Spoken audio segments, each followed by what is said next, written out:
Capítulo 7. Optimismo y pesimismo.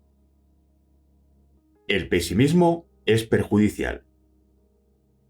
Se conoce por pesimismo la tendencia a exagerar por medio del pensamiento los males de la vida o a mirarla bajo el aspecto sombrío. Es una enfermedad del alma, una melancolía o una predisposición que deprime el espíritu y hace ver todo negro. Podemos, por consiguiente, llamar pesimista al que exagera los males de la vida o al que se inclina a no ver más que su lado malo. Por el contrario, es optimismo la opinión o disposición a creer que todo lo que existe es bueno y está perfectamente ordenado, por cualquier razón impenetrable, a pesar de todas las observaciones encaminadas a la conclusión opuesta. Se puede, por consecuencia, llamar optimista al individuo que cree en la supremacía presente o definitiva del bien sobre el mal, al que aguarda siempre las eventualidades más felices y dichosas, a la persona que espera siempre. En general, son presa del pesimismo agudo los naturalmente optimistas en sus pensamientos, pero que a lo mejor sufren un ataque de humor negro. Esto se debe, casi siempre, a la eliminación imperfecta ocasionada por el exceso de alimentación o por la insuficiencia de bebida o por los dos factores a la vez.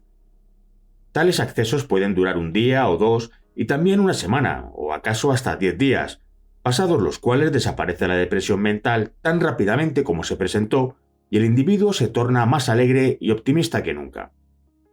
Si bien hay que tener en cuenta que es posible que en el apogeo de la crisis no pueda percibir nada bueno en ninguna parte y solo vea, por el contrario, el lado malo de las dos cosas. ¿A qué se debe el pesimismo? Generalmente es debido a fracasos sufridos en la vida, que han creado ideas perturbadoras de inferioridad, desconfianza y duda.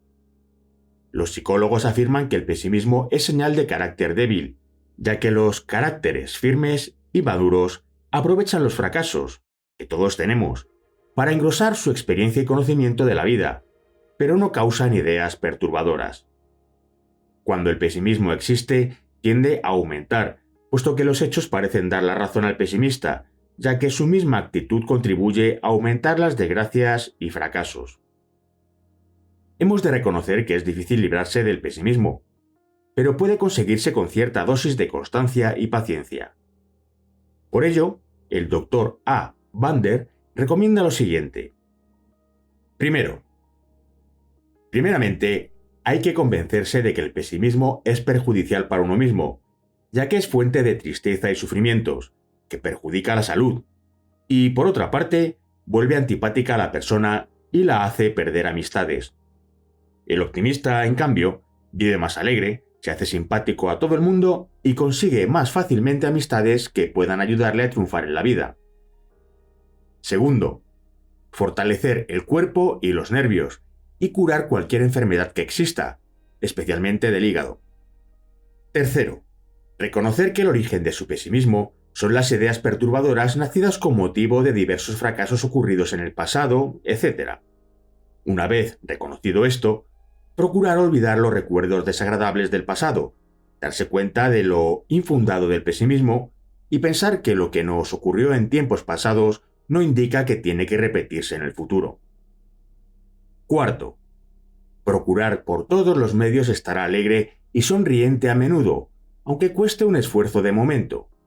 A la larga, esta alegría y optimismo que uno se esfuerza por sentir llegan a ser espontáneos y naturales.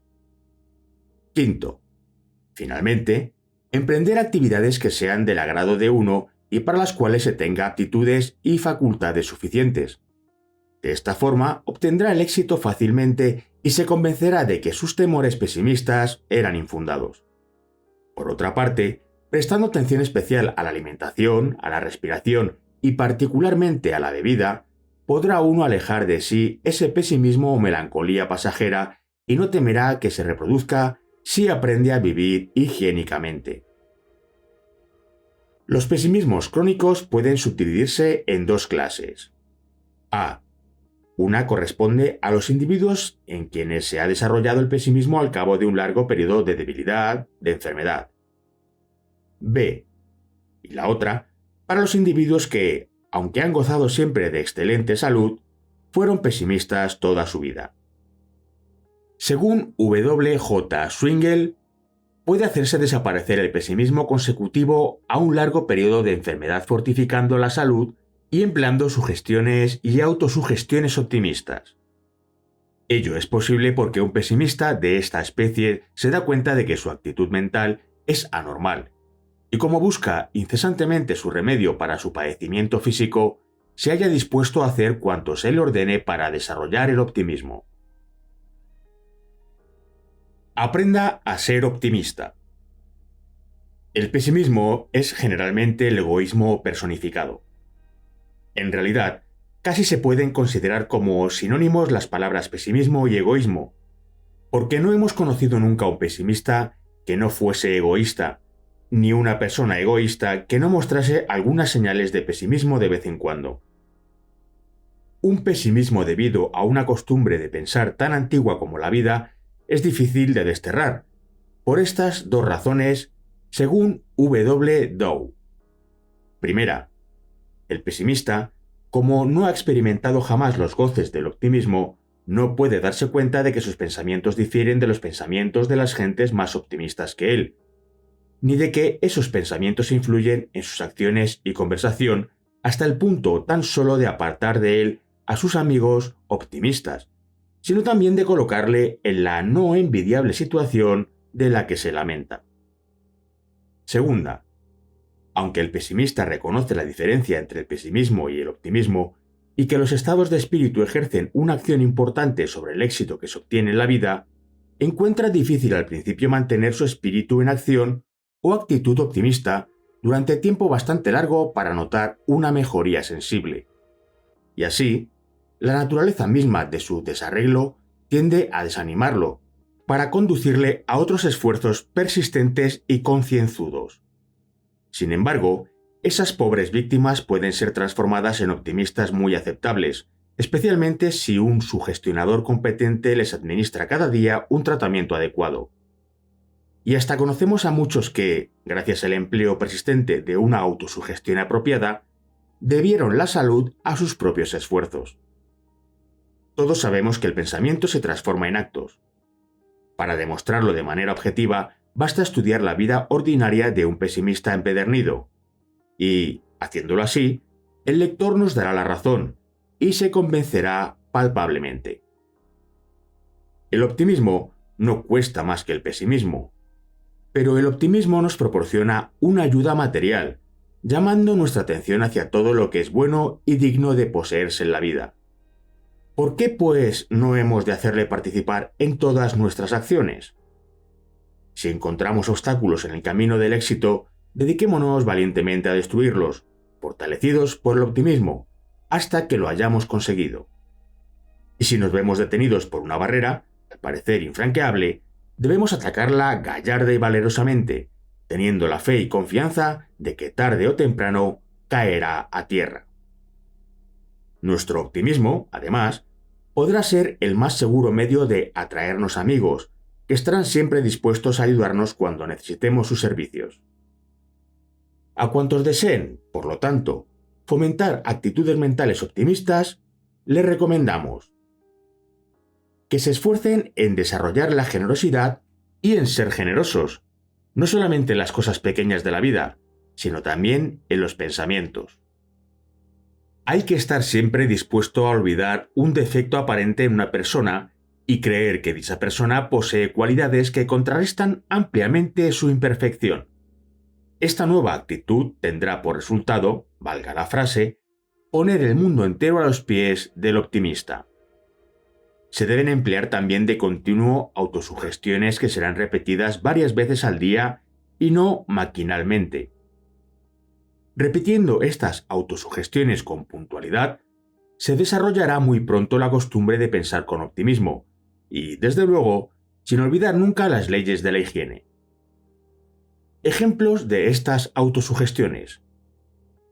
Yo veré en todo el lado favorable y buscaré solamente lo que es bueno en las personas y las cosas. Deseo cambiar toda mi manera habitual de pensar y mi actitud mental frente a todas las personas y las cosas. A partir de hoy seré generoso en todos mis actos y pensamientos. Mi optimismo me proporcionará amigos.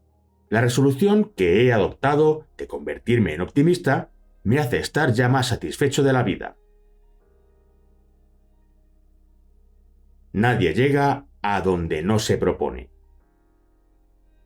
Existen estados de depresión y de carácter pesimista, en los cuales lo dicho no basta, sobre todo hoy, en ambientes antinaturales y perjudiciales.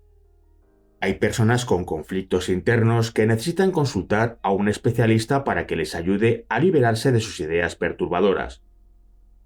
Los individuos, por su comportamiento frente al mundo, pueden clasificarse en dos categorías: introvertidos y extrovertidos. El introvertido. Dícese del individuo cuyo espíritu o alma se abstrae de los sentimientos y penetra dentro de sí misma. Por tanto, el introvertido vive metido en sí mismo, es reflexivo, poco amigo de manifestaciones externas, dado a la labor pensante, poco comunicativo, desconfiado de los demás y amante de la soledad. El extrovertido. En cambio, vive fuera de sí mismo. Es persona de acción, enemigo de la labor solitaria y reflexiva, y ama la compañía de los demás, con quienes necesita comunicarse o de quienes precisa recibir impresiones. Es enemigo de la soledad. Conviene destacar que no existe el tipo de introvertido puro ni el extrovertido integral. Por muy introvertido que se sea, no se rehúye siempre la acción, ni puede rehuirse siempre toda compañía. Tampoco existe ninguna persona tan extrovertida que nunca se detenga a meditar alguna cuestión, que no recapacite sus planes o que no desee, de vez en cuando, estar a solas consigo mismo. Por consiguiente, se llama introvertido al individuo que presenta una serie de características en las que preponderan aquellas que le son típicas. Y, por el contrario, se denomina extrovertido a aquel en que abundan los rasgos fundamentales de este carácter. Así pues, lo que decide en cada caso es la preponderancia de una u otra índole de rasgos. Como es natural, esto tiene una relación directa con nuestro problema de la personalidad. Dicha personalidad se achica tanto más cuanto más nos acercamos a uno de los tipos extremos. En el introvertido, se achica hasta llegar a la anulación cuando se prescinde casi por entero del mundo circundante individual, sobre todo en su dimensión social. Y en el extrovertido se achica hasta reducirse a la nada cuando la individualidad se disuelve excesivamente en el ámbito del medio. El introvertido no es nadie socialmente porque vive aparte de la sociedad, y el extrovertido no es nadie socialmente porque, en vez de estar en contacto con la sociedad, se desvanece en ella. Dicho de otro modo, al obedecer siempre a requerimientos que le vienen de fuera, no oye los requerimientos íntimos de su propia personalidad, ya sea porque tales requerimientos no existen o porque su voz carece de mando, ahogada por las voces de los demás. Esto significa que la personalidad será tanto más robusta y la confianza en sí mismo tanto más firme, cuanto mejor nos sepamos mantener en un estado de equilibrio entre ambas tendencias. Una, la que nos mueve a recluirnos en nosotros mismos. Otra, la que nos incita a anularnos disolviéndonos en el ambiente social. El hombre simpático. La persona simpática.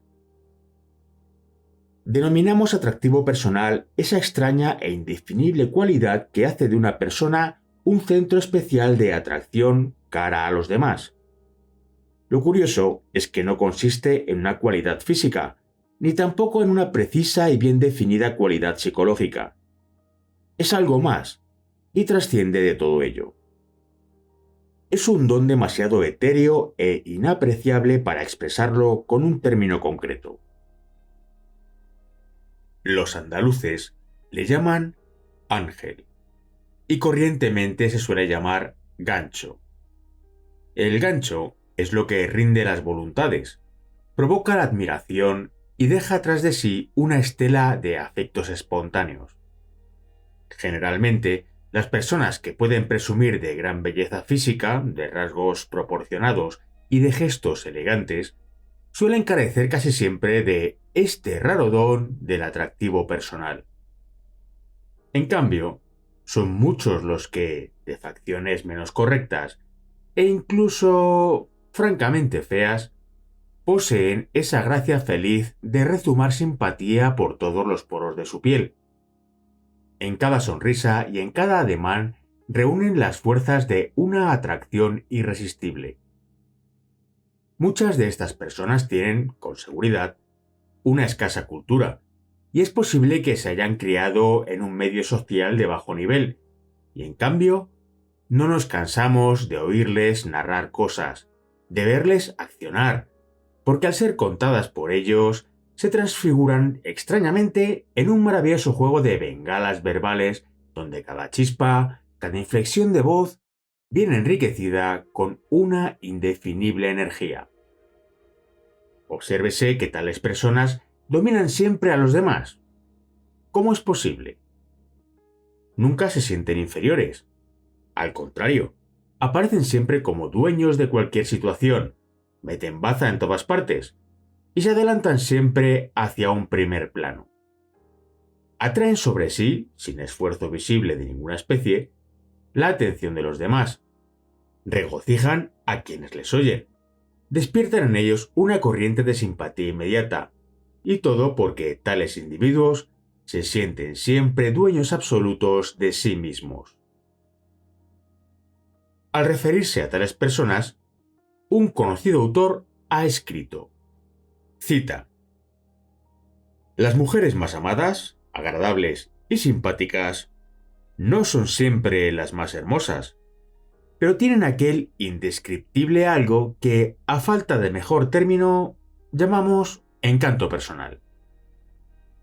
Sus espontáneos y graciosos modales, las atenciones y finezas que sin menoscabo de la honestidad prodigan en el trato social, su ingeniosa a la par que discreta conversación y sobre todo su misterioso poder de simpatía, atraen hacia ellas los corazones como la luna atrae las aguas del océano. Fin de la cita. La historia nos ha dejado testimonio de mujeres que, gracias a su atractivo personal, han regido indirectamente los destinos políticos de grandes naciones, merced a la influencia que han ejercido sobre el ánimo de sus soberanos.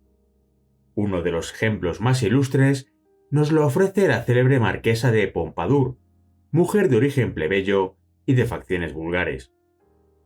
Pero esta famosa mujer, de extraño brillo en sus ojos y de vivacidad inteligente en su fisionomía, fascinó de tal modo el ánimo del rey francés Luis XV que llegó a ser durante un periodo de 20 años la verdadera soberana de la nación francesa, por entonces una de las potencias más fuertes del mundo. Por regla general, las jóvenes a quienes la naturaleza les negó encanto físico envidian a las que poseen facciones regulares y son físicamente atractivas, creyendo que todo acaba aquí y que el físico constituye el único y efectivo imán. Y es que la mayoría de ellas no se plantean que, si cultivaran las cualidades de su carácter, podrían compensar con toda seguridad su falta de hermosura corporal. En realidad, son muchas las mujeres que sin belleza física se creen solo por ese factor postergadas. Creen haber nacido sin el encanto que, con independencia de las cualidades armoniosas de su cuerpo y de su rostro, conquista los corazones de una manera espontánea. Lo más grave es que no se esfuerzan por compensar con el atractivo de su irradiación personal no física, con el ademán, la sonrisa graciosa, la vivacidad del habla, la discreción en el decir, etc. La falta de aquel atractivo meramente físico que muchas veces es lo que en una mujer tiene menos valor afectivo. Tales mujeres, convencidas de la inutilidad de cualquier esfuerzo por mejorar su atractivo moral, transitan por la vida frías e indiferentes, pudiendo caer incluso en la apatía.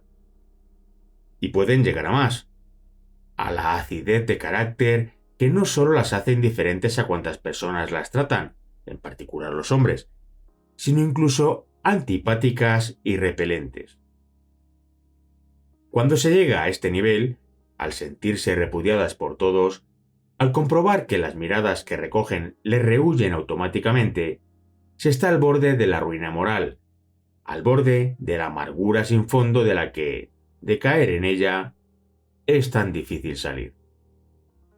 Si usted, jovencita que me lee, no es bella, recuerde esto y no se aflija. Sepa descubrir en sí misma cualidades de otra índole, que desarrolladas convenientemente la hagan más estimable que las compañeras suyas dotadas de una gran belleza. La mayoría de veces, estas carecen hasta tal punto de gracia, de soltura y de elegancia espiritual, que más que mujeres, parecen estatuas ambulantes. Y como tales estatuas, son incapaces de levantar por donde pasan ese halo de admiración o ese atractivo corporal y sincero que tantas feas han sabido y saben dejar tras de sí. Lo artificioso resulta ineficaz a la larga. Si usted no es bonita, no se inquiete y aprenda, ante todo, a sonreír. Empiece por sonreír, y en cuanto haya adquirido este hábito, verá florecer a su alrededor una serie de sonrisas que corresponderán a la suya.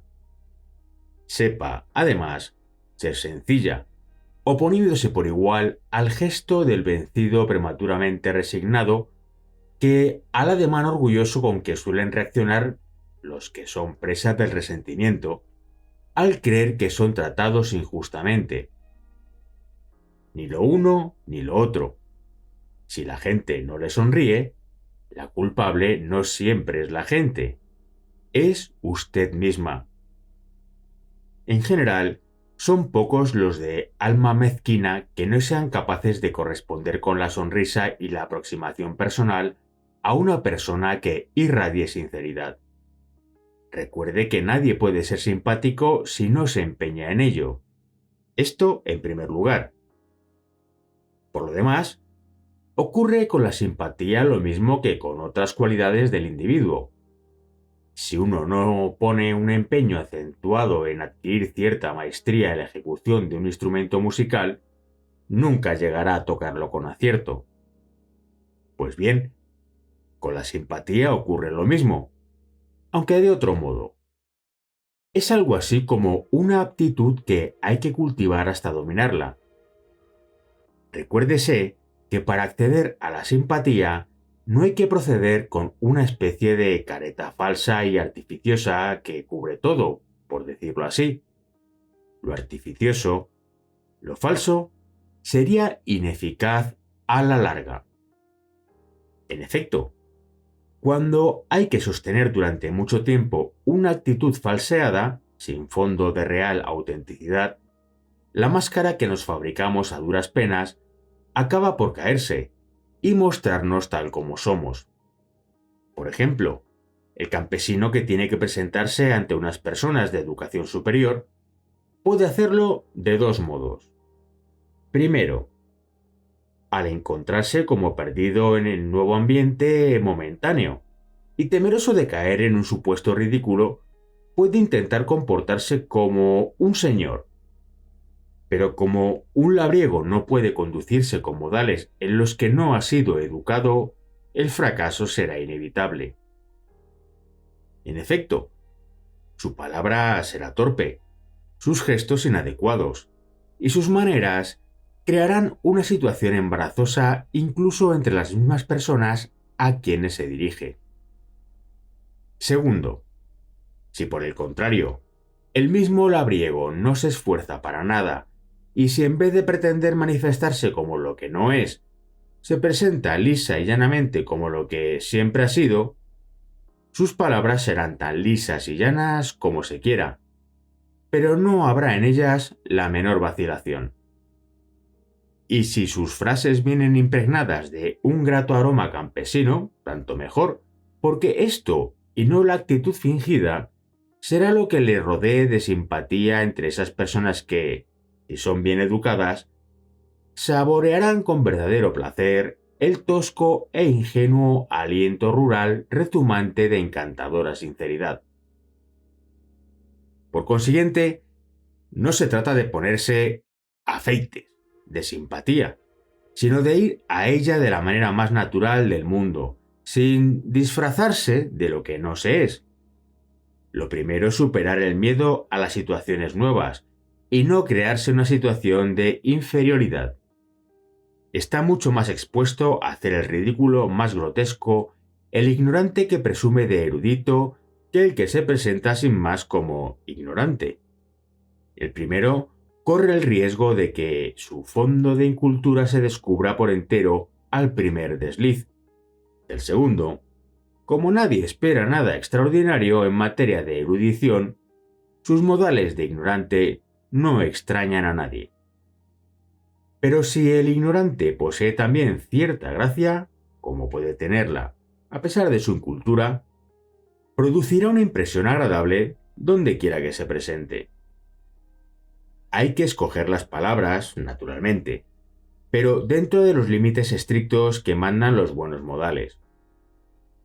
Nada más, pero tampoco nada menos. Manteniéndonos en este nivel de sencillez, no perderemos el dominio de nosotros mismos y estaremos muy lejos del afeite, sin salirnos de las fronteras estrictas del encanto personal que ambicionamos. Sin duda, el camino más directo para adquirir la simpatía natural que no se posee es buscar y sumergirse en ambientes de simpatía. Es decir, que debemos buscar el trato y la compañía de las personas que consideramos modelos de simpatía. Todo el mundo conoce a personas así. Usted sabe que cuando está entre gentes alegres se pone de buen humor y que la alegría de los demás se le contagia irresistiblemente y sin esfuerzo.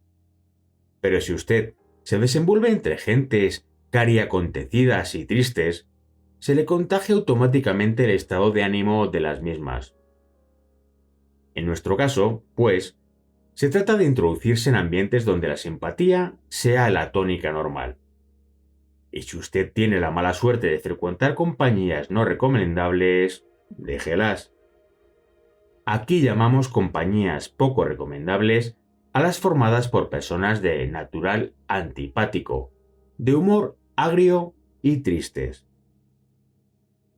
Tenga la seguridad que si las personas que tienen para usted un atractivo son efectivamente simpáticas, no le repudiarán si usted acude a ellas. Una persona afectuosa no rechaza jamás a nadie. Todo lo contrario. Si usted busca su trato, le acogerá sonriente y a las pocas entrevistas se sentirá usted transformado y en vías de saludable cambio. La simpatía se le habrá pegado. Pero no se le pegará como un afeite, porque la simpatía que nos llega de fuera no hace otra cosa que actualizar y dar fuerza afectiva a la simpatía latente que llevamos dentro de nosotros. Es como una semilla que espera el benéfico contacto de la humedad para germinar y dar origen a una nueva planta. Y la naturaleza no niega a nadie estas semillas.